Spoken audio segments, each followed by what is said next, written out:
Allez, bonjour à tous, j'espère que vous allez bien. Aujourd'hui, revue de marché, BTC dans un premier temps. Est-ce qu'on pose un bottom ou est-ce qu'au contraire, on a des chances d'avoir un prolongement? Je vous partagerai également un trade que j'ai pris sur du court terme. On parlera bien entendu d'Ether et 3 cryptos que j'ai demandé d'analyser. J'ai noté Celo, BitNetwork et Centrifuge. Alors avant que je commence, j'aimerais que vous répondiez à ces questions. Est-ce que tu es vraiment satisfait de ton portefeuille actuel? Est-ce que tu as réussi à prendre des profits intelligemment ces derniers mois? Est-ce que tu es rentré au bon moment sur les bonnes cryptos, les bons projets? Est-ce que tu sais vraiment ce que tu fais ou tu suis encore des calls, des signaux sur Twitter, YouTube, Telegram ou ailleurs? Est-ce que tu as une vraie stratégie claire sur ce que tu vas faire si le marché explose demain? Ou au contraire, est-ce que tu saurais exactement quoi faire si on se tape un nouveau crack, moins 50, moins 70% comme en 2022? Est-ce que tu es sûr que tes cryptos actuellement sont bien sécurisés, même si ton téléphone, ton ordi saute, que tu perds ta clé Ledger ou quoi que ce soit?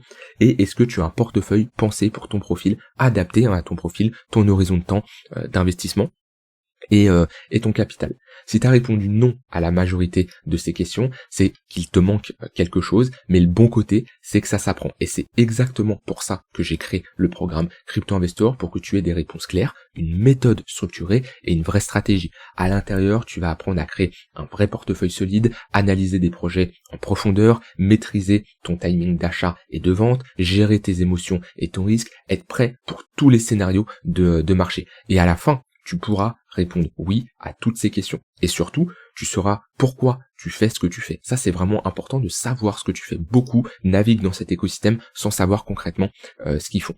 En ce moment, en plus, tu as une offre jusqu'à dimanche soir, donc il te reste que 4 jours. C'est dès maintenant qu'il faut passer à l'action. Tu peux profiter de 200 € offerts. Je t'invite à cliquer sur le premier lien. Déjà, pour activer ton offre, et ensuite, pour tout simplement voir à l'intérieur du programme ce que tu vas retrouver. Mais en tout cas, ce qui est sûr, c'est les questions qu'on a vues juste avant. Tu pourras clairement y répondre oui et savoir le plus important. Le plus important, c'est ce que j'ai dit juste avant, ce que tu fais et comment le faire, comment s'y prendre, et surtout pourquoi tu fais ce que tu fais.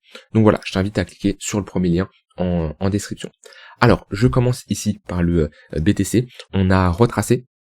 On est revenu chercher ici le tunnel 1 heure, d'accord? C'est un classique, je l'ai partagé en plus dans le Discord tout à l'heure. Voilà, on le voit bien, l'évolution d'un price action assez intéressant dans une tendance haussière. Un tunnel 3 minutes, le tunnel bleu qui fait office de support, on le casse, ensuite c'est le tunnel 15 minutes, on le casse, et ensuite c'est le tunnel 1 heure. Donc on retourne chercher cette bonne zone de localisation, c'est ce qu'on avait identifié hier ensemble, globalement cette zone des 120 000 $. On essaye de poser un bottom, en tout cas le marché a l'air d'en avoir posé un en structurant ici une pattern en W, ok, avec un signal lorsqu'on a break la ligne de coup, pullback à ce niveau-là, et pour le moment on tient cette ligne de coup. Alors moi je me suis positionné, j'ai pris un long, j'ai un TP partiel qui est en cours, j'ai toujours une petite exposition. J'ai pris un long au moment du break du tunnel 3 minutes à ce niveau-là, où je me suis positionné assez agressivement en partant du principe que ici le bottom était in et qu'on faisait tout simplement le second creux de ce gros W. Donc mon but ça a été de me positionner au moment du break du tunnel 3 minutes pour avoir comme objectif le tunnel 15 minutes et une invalidation si on perdait ce creux là en dessous la bougie impulsive. Donc j'ai eu un TP partiel dans le tunnel 15 minutes qui arrivait assez rapidement, ok, et globalement j'ai toujours une exposition, j'ai clôturé 50%. On a pullback ici et au moment où on a rejeté, là je me suis mis à break-even, donc on a failli me sortir. Break-even c'est quoi? C'est tu prends ton stop loss, tu le mets à ton prix d'entrée, comme ça tu risques plus rien. Donc j'ai déjà un TP partiel sur cette position, mon stop loss qui est à break-even, donc déjà je peux terminer qu'en positif, et j'ai toujours 50% de ma position qui est en cours, où j'ai des objectifs plus importants, notamment revenir chercher globalement 124 000 $. Après je vais voir comment le marché évolue, si on s'arrête en dessous, j'ai un signal d'affaiblissement, je pourrais sortir plus bas, mais globalement j'ai un TP complet dans cette zone là. Donc voilà, on verra, trade assez classique, dans le sens où on revient chercher ce tunnel 1 heure, je vois que j'ai une réaction acheteuse à ce niveau-là sur du low time frame, et tout simplement comme quoi on est dans un range qui break par le haut, donc c'est pour ça je suis quand même passé à break-even rapidement et TP partiel, parce qu'on a quand même un tunnel 15 minutes qui est baissier, d'accord? C'est pas comme faire de la continuation de tendance comme ça, on peut se permettre d'aller chercher des mouvements un peu plus hauts, parce qu'on a un plus fort momentum, mais voilà, dans tous les cas, ce trade est pris, le risque est maîtrisé, ça c'est un point important. Souvent en trading, on va vous montrer les gains, beaucoup de youtubeurs comme ça vous montrent les gains, moi je vous montre les gains, je vous montre aussi les pertes. Après on va avoir une position sur Ethena, j'ai pas encore clôturé, mais elle est pas terrible, c'est comme ça. Il y a des fois on fait des gains, il y a des fois on fait des pertes, ce qui compte c'est être constant, ok. Le plus important c'est sur du long terme, avoir une évolution de capital qui est comme ça. Alors bien sûr, des fois, il va y avoir des phases compliquées où on va peut-être pas comme ça si vous avez une stratégie de drawdown, hein, mais le but c'est globalement, quand vous avez votre capital qui évolue, ok, les sommets, le but c'est de ne pas les réintégrer, ok. Ça c'est avoir une bonne stratégie de drawdown pour globalement limiter les pertes. On veut pas, ça c'est très important, hein, mais entre l'évolution d'un capital qui fait ça et l'évolution d'un capital qui fait ça, et qui arrivent au même point, c'est-à-dire les deux sont au même point, admettons plus 20-30% à la fin de l'année, je préfère clairement celui-là. Parce que là, il y a une bonne gestion de risque, il y a une gestion de drawdown comparé à quelqu'un, là, qui se prend un gros drawdown, hein, peut-être moins 10% ici, plus 30 à ce niveau-là, moins 15, non, c'est pas professionnel. Et vous devez chercher à avoir une courbe qui ressemble à ça. Mais ça, c'est accepter qu'on peut prendre des pertes, et ça, je l'accepte, et c'est pour ça que j'ai toujours une zone d'invalidation. Mon but, c'est pas de holder une position court terme, et j'ai surtout une bonne gestion de mon risque. Donc, en tout cas, sur BTC, on revient chercher le tunnel lunaire, comme je l'ai dit, c'est plutôt intéressant ce qu'on fait, ok. On peut potentiellement rentrer dans une phase ici de latéralisation, c'est possible. Après quand même une réaction aussi vendeuse, je m'attends, peut-être que le marché peut me surprendre et repartir tous de moon, je serai le premier ravi, en BTC, plus il fait d'ATH, plus il continue à être en hausse, plus on en profite, surtout dans cette continuation de tendance, et plus le backspot en profite également. Donc s'il repart comme ça to the moon, tant mieux. Maintenant, je pense qu'il y a plus de chances quand même de peut-être rentrer dans une petite phase de latéralisation, le temps de retrouver un petit momentum bullish ici sur le MACD, globalement avoir un petit W, d'accord, quelque chose comme ça, pour ensuite break ce range par le haut. Voilà, c'est un scénario qui est possible, c'est quelque chose que je vais surveiller. Dans tous les cas, on l'avait vu, hein, avec cette... alors hier, quand j'avais fait la vidéo, on perdait le tunnel 15 minutes de mémoire. On était à peu près par là, où je vous disais qu'on peut rapidement aller chercher le tunnel 1 heure, racler les lots qui n'ont pas été raclés depuis un moment. Là, on avait pas mal de stops à venir chercher à ce niveau-là. Puis on l'avait vu qu'on avait tout simplement une baisse au niveau de l'open interest, c'était tout simplement des prises de profit de longues, hein, qui clôturent leur position, et surtout là d'un point de vue order flow, pas mal d'ordres de vente qui sont ajoutés. Et on voit bien qu'on a commencé à latéraliser, on a juste en dessous des ordres d'achat qui sont également ajoutés. Donc à voir, hein, si on va exécuter ces ordres. Là visiblement on en a exécuté certains de manière partielle, hein, pas tous, mais une partie a été exécutée. Voilà, alors c'est pas spécialement parce qu'on a des ordres comme ça qu'on va aller les chercher, ça peut être du spoofing, de la manipulation. Donc il y a des ordres qui sont mis et qui sont retirés ensuite juste après. Alors, techniquement c'est illégal maintenant, il y en a qui le font, et voilà, je sais pas, enfin ça passe quoi.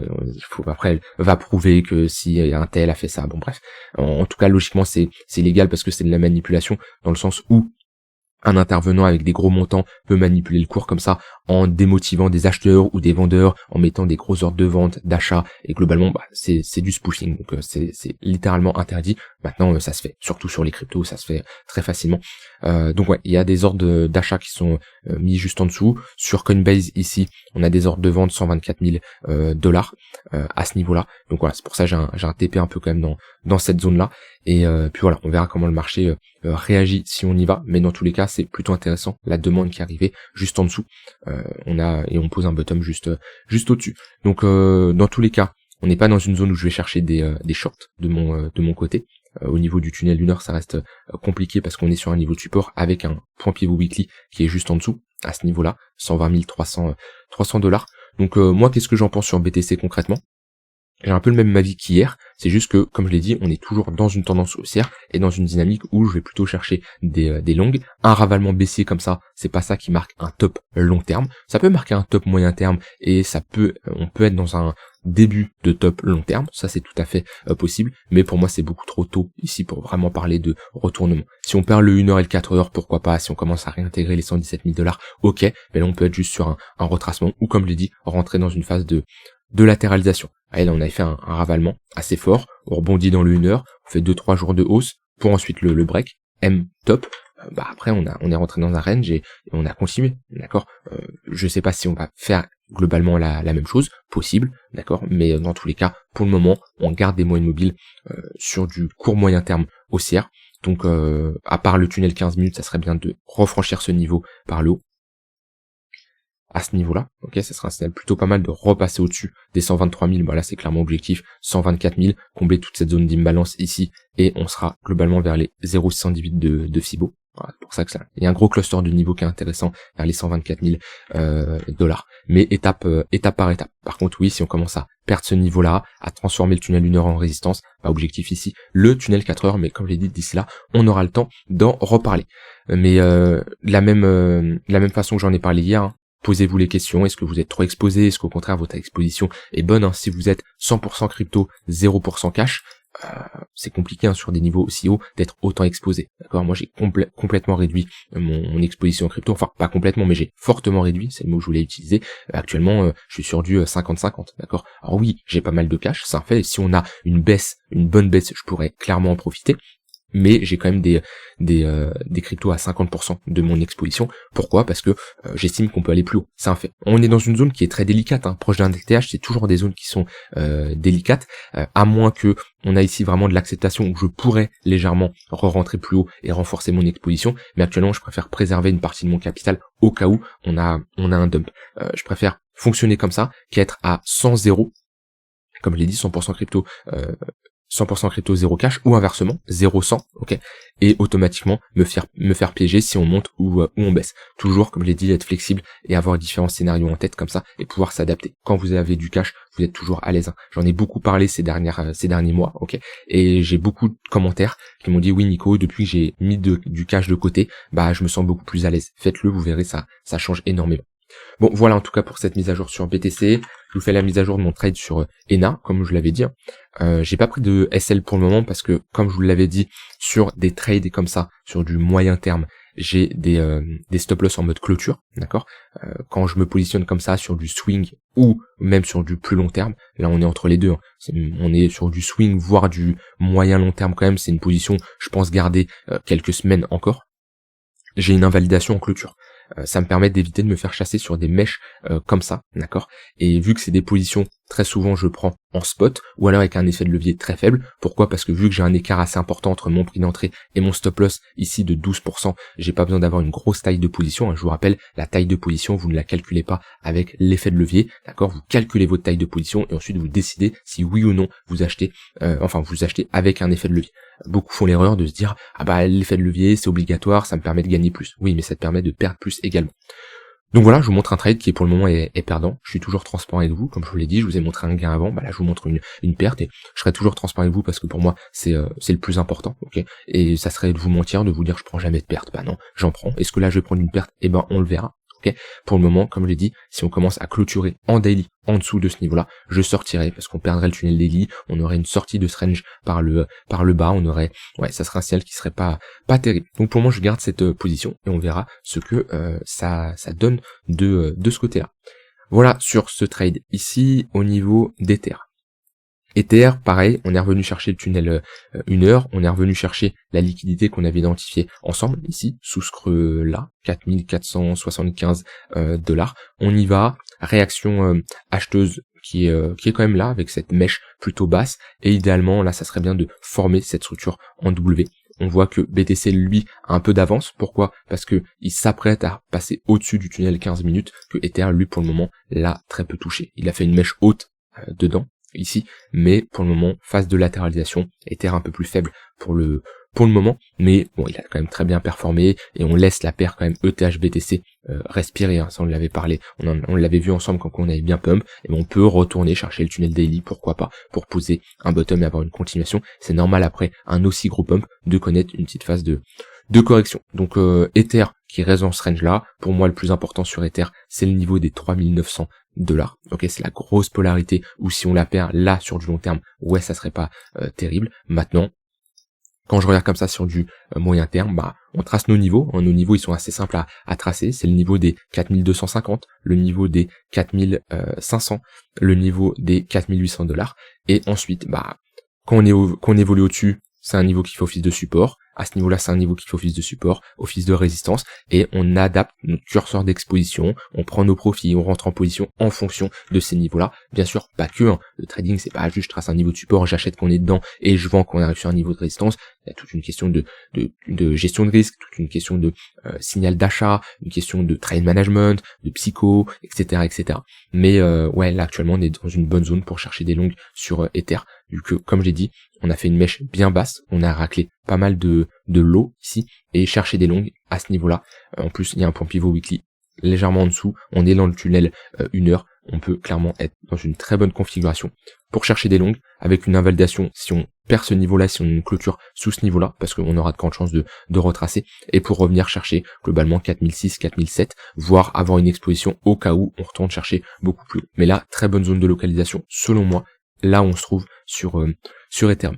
Soit, il y a plusieurs manières de se positionner, hein. Soit on est agressif, on se positionne ici, donc on peut adapter notre risque en conséquence. L'avantage, c'est qu'on a un meilleur risk-reward. Personne qui se positionne ici, stop loss sous ce niveau-là, et globalement pour aller chercher, par exemple là on a du 3 pour 1, comparé à la personne qui va attendre la formation d'une structure en W ici. Elle a plus de chances que son trade se réalise, parce qu'on a tout simplement une pattern de retournement qui est un signal assez fort, par contre elle a un risk-reward plus faible. Après, ça c'est propre à chacun, en fonction de votre psychologie. La différence, c'est que la personne qui a un risk-reward de 3 pour 1, avoir un risk-reward de 3 pour 1, ça veut dire risquer 1 pour gagner 3. Ça veut dire que si je risque $200, c'est mon risque, ok, c'est pour gagner 3 fois cette somme. Donc globalement, $600. Ok, donc voilà, c'est là l'importance d'avoir un bon risk-reward. Ça veut dire que si je prends une perte, 2 pertes d'affilée, même 3, et ben un gain peut tout compenser. Comparé à une personne qui va avoir un risk-reward de 1 pour 1, par exemple, et ben si elle prend une perte, après un gain, ça compense pas. Et c'est là où, en général, une personne qui a un risk-reward de 3 pour 1 va avoir un risk-reward, un taux de réussite plus faible, c'est normal, elle va se prendre beaucoup plus de pertes. C'est là, c'est à vous de voir. Certains n'ont pas le profil, la psychologie de prendre plus de pertes que de gains. Ça dépend que de vous. Je peux pas vous dire, oui, prends cette stratégie, risk-reward de 3 pour 1, ça va le faire. Ça dépend que de vous, il y a des psychologies, des profils qui sont plus adaptables et d'autres un peu moins. Voilà, comme je dis, ça c'est un travail sur vous que vous devez faire. Et ça c'est en trading que vous allez beaucoup plus vous connaître. Voilà de ce côté-là sur Ethereum. Alors au niveau des altcoins, tu as demandé d'analyser. Qu'est-ce que j'ai dit? J'ai dit Celo. Celo, on en est où? Moi c'est très moche. Celo, il y a rien à faire. Ça c'est les altcoins que je vous répète depuis un moment, c'est des cryptos faibles, il y a rien du tout à faire. Vous voyez, vous mettez un tunnel daily, qu'est-ce qu'on voit, on évolue toujours au-dessus du tunnel daily. C'est vrai que on a un signal qui est plutôt pas mal avec cette impulsion weekly, ok, plus 60%. On valide ici une sorte de structure en W, on passe au-dessus du tunnel daily. Il y a un petit signal intéressant, ça peut se prendre un long à ce niveau-là, invalidation, si on clôture en weekly sous la bougie impulsive. Donc globalement, si on fait ça avec une clôture weekly, on sort, parce qu'on serait sur un ravalement, ça serait clairement moche. On pourrait être dans ce genre de configuration. Vous voyez ici, hop, tunnel daily qui break avec cette impulsion en daily. Et là, ce que je vous dis, c'est globalement une entrée à ce niveau-là, avec une invalidation, soit agressivement sous la bougie weekly, soit sous le plus bas, à ce niveau-là. Mais quand on a comme ça des fortes bougies, souvent on peut poser un bottom, et dans ce genre de configuration, stop loss sous le plus bas, comme je l'ai dit, hop, si je vais le chercher, il est à l'autre bout du monde.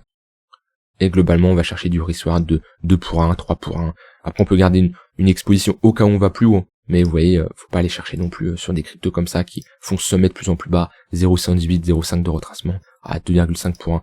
On est déjà sur un x2 là, d'un point de vue performance, ça reste correct. Mais ça, c'est des cryptos que je ne peux pas hold sur du long terme. Parce que déjà, il faut rien contre le dollar. Ce qui nous montre que si je prends Celo, alors si je fais crypto de points, Celo USD divisé par crypto de points BTC USD. Là, j'ai tout simplement Celo face au Bitcoin, ça nous montre qui surperforme qui, et on voit que depuis 2021, c'est moche quoi. La personne qui détient du Celo se fait surperformer de 98% par le BTC. C'est dommage, sachant que quand on investit sur une altcoin, c'est pour faire une meilleure performance que le BTC, sinon il n'y a aucun intérêt, d'accord, à moins que vous soyez dans les NFT, la DeFi, les airdrops et j'en passe, sinon ça n'a aucun intérêt. Votre but c'est de faire une meilleure performance que le BTC. Et là on voit que c'est pas du tout le cas. Donc prendre des trades court moyen terme, pourquoi pas, holder ce genre de crypto, absolument pas. Ensuite, Pit Network. Hop. On a corrigé bien bas sur Pit. Pareil, c'est une crypto qui a pris cher pour la simple et bonne raison qu'elle a pas mal de jetons à débloquer. Si je vais ici sur Chainbroker et je mets Pit, s'il me le trouve, il ne veut pas me le trouver, je vais actualiser. Des fois il peut avoir du mal. Non, il me le trouve pas. Bon, on va aller sur CoinMarketCap. Comme je vous l'avais montré, on avait fait une analyse de tokenomics de certains projets ces derniers temps. Quand on a comme ça pas mal de supply à libérer, vous voyez là on a libéré que la moitié de la supply. Sauf que cette supply est assez libérée ces derniers temps. Je sais pas si j'ai une partie token unlock ici. Parfait. Vous voyez, hop, on a des déblocages de jetons avec des gros paliers quand même, hein, c'est pas rien du tout, on a de gros jetons, vous voyez là actuellement on est à 57,5% de débloqués, on va passer à 78%. Donc là on a des hausses de 20% de déblocage et ça peut impacter le projet, clairement. Parce que je vous rappelle que c'est des investisseurs privés, la team, la fondation qui ont ces tokens qui sont bloqués. Quand on les débloque, et ben automatiquement ça crée une pression vendeuse parce que c'est potentiellement des personnes qui sont sur un x15, x20, x30 sur leur performance et ouais c'est pas terrible pour le prix. Si je regarde ici le tocap de .pit, est-ce qu'il me le laisse? Non, on va aller sur un autre site, c'est pas grave. Hop. Alors, Pit Network, est-ce qu'il me le trouve? On dirait le ticker, je le note mal, c'est pas possible. PYTH Network, je me le trouve pas. Je sais pas pourquoi il me trouve Python, je sais pas. Je comprends pas. Ou alors je l'ai mal noté, non c'est PYTH, bon je comprends pas. Bon, peut-être un petit bug temporaire. Je voulais vous montrer l'évolution du... je vais peut-être pouvoir le voir sur ici. Tac tac tac. Vous voyez, si on compare la différence entre le prix et le market cap, au niveau du prix, on a un ATH à 1$, on est à peu près à 15 centimes de dollar. Donc globalement, on est allé à un x8 de l'ATH à peu près. Si on veut être vraiment précis, on va mesurer comme ça. Ah, on est un x7 de l'ATH. Quand je regarde l'évolution du market cap, ici on est à 907 millions. L'ATH il est à 1,8 milliard. C'est là où on voit qu'on est un x2 de l'ATH. Et c'est là il y a une différence entre l'évolution du prix et l'évolution du market cap parce qu'il y a eu énormément de supply qui a été libéré. Ça c'est des projets en général qui prennent plus cher quand on a des baisses comme ça. Alors maintenant d'un point de vue price action, on en est où? Ah, c'est plutôt pas mal, on a un petit réveil qui est en cours. Déjà, je vais enlever les moyennes mobiles juste d'un point de vue price action. Ce que j'aime bien, c'est là on est venu faire un creux plus bas, mais on n'a pas enfoncé, ce qui nous témoigne tout simplement d'un affaiblissement au niveau des vendeurs. Et je mets un MACD, il y a une petite divergence haussière ici. Si je passe en 3 jours, on la voit un peu mieux. Elle est à ce niveau-là. Donc affaiblissement du côté des vendeurs. On a ensuite notre petite structure en W qui est dessinée ici. Ok.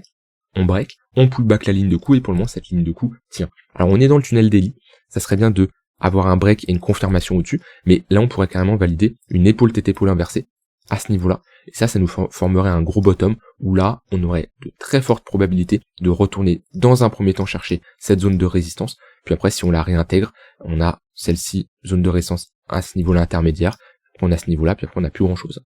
Après on peut clairement aller chercher, on a une dernière zone globalement à ce niveau-là, là. Puis après, c'est l'ATH.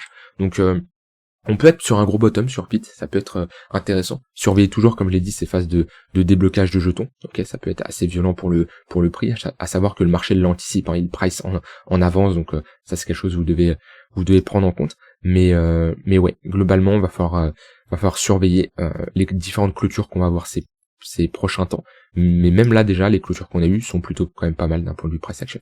Par contre, pareil, c'est pas une crypto que je déteindrai de mon côté sur du long terme, même si on est dans un narratif qui peut clairement performer. Et ouais, sur une invalidation également, 2 types d'invalidation, la plus safe sous la structure, sous le creux, la plus agressive si on réintègre notre ligne de coup. Et dernière crypto, Centrifuge. J'ai fait une analyse il y a pas longtemps, on va voir où est-ce qu'on en est. Je pense qu'on n'a pas énormément bougé. Ouais, c'est... alors, oubliez ces mèches, hein, c'est 2 grosses mèches. Centrifuge, pareil, j'en avais parlé il y a pas longtemps comme quoi la charte elle était intéressante. Pourquoi? Parce qu'on est revenu chercher ces creux là. On n'a pas break, on a réintégré. On a validé ici une structure en W à ce niveau-là. Et là on a break, pullback. On voit que la ligne de coup pullback, cette zone de résistance qui maintenant fait office de support. Et on a l'air d'avoir posé un bottom. Pareil, quand je mets le tunnel daily, on voit ici un schéma assez classique que j'ai toujours aimé sur les cryptos quand ils réalisent ça. C'est un tunnel daily qui fait office de résistance. La ligne de coup se trouve dans le tunnel daily. On break le tunnel daily et cette ligne de coup et on la pullback. On la pullback ici une fois et ici une deuxième fois. Et souvent ça donne quand même des setups assez intéressants. Et pareil, hop, Si on rentre à ce niveau-là, invalidation sous la structure, et objectif, on peut targeter des niveaux hauts comme ça quand on a ce genre d'entrée. 50 centimes de dollars, 0,382, on est déjà ici sur un x2, entre la ligne de coût et cette première target. Puis après 0,118, mais ouais, les 50 centimes de dollars, ils sont intéressants. D'un point de vue price action, chiffron psychologique, 0,382, on a une grosse confluence de niveaux qui nous indique à penser que c'est une bonne zone pour prendre ses profits. Voilà, j'ai dit ce que j'avais envie de dire de mon côté. N'hésitez pas à rejoindre le programme Crypto Investor en profitant de l'offre. Je te rappelle, il te reste 4 jours. Je t'invite à cliquer sur le premier lien en description. Je te souhaite une très bonne soirée et je te dis à demain pour une prochaine vidéo. Bye bye.